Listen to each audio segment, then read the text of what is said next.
দক্ষিণ এশিয়ায় আঞ্চলিক সহযোগিতার সর্ববৃহৎ প্ল্যাটফর্ম হিসেবে পরিচিত সার্ক পুনরুজ্জীবনে পাকিস্তানের সহায়তা চেয়েছেন বাংলাদেশের প্রধান উপদেষ্টা অধ্যাপক ডক্টর মোহাম্মদ ইউনূস। একই সঙ্গে বিভিন্ন ক্ষেত্রে সহযোগিতা বাড়াতে দুই দেশের সম্পর্কের ক্ষেত্রে একটি নতুন পৃষ্ঠা খোলা উচিত বলে মনে করেন পাকিস্তানের প্রধানমন্ত্রী শাহবাজ শরীফ। স্থানীয় সময় বুধবার নিউ ইয়র্কের জাতিসংঘের সাধারণ পরিষদের ৭৯তম অধিবেশনের ফাঁকে পাকিস্তানের প্রধানমন্ত্রী শাহবাজ শরীফ অধ্যাপক ইউনূসের সঙ্গে সৌজন্য সাক্ষাৎ করেন। এ সময় তিনি পাকিস্তান সরকারের প্রতি এই সহায়তা কামনা করেন। সাক্ষাৎকালে দুই নেতা দ্বিপক্ষীয় সহযোগিতা পুনরুজ্জীবনের প্রয়োজনীয়তার উপর গুরুত্বারোপ করেন।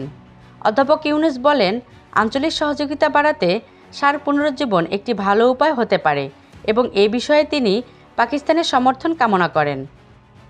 শাহবাজ শরীফ ডক্টর ইউনূসের এই উদ্যোগের প্রতি সমর্থন প্রদানের প্রতিশ্রুতি ব্যক্ত করেন এবং দক্ষিণ এশিয়ার দেশগুলো যেন আঞ্চলিক প্ল্যাটফর্মটিকে ধাপে ধাপে পুনরুজ্জীবিত করার উদ্যোগ নেন সে প্রস্তাব দেন।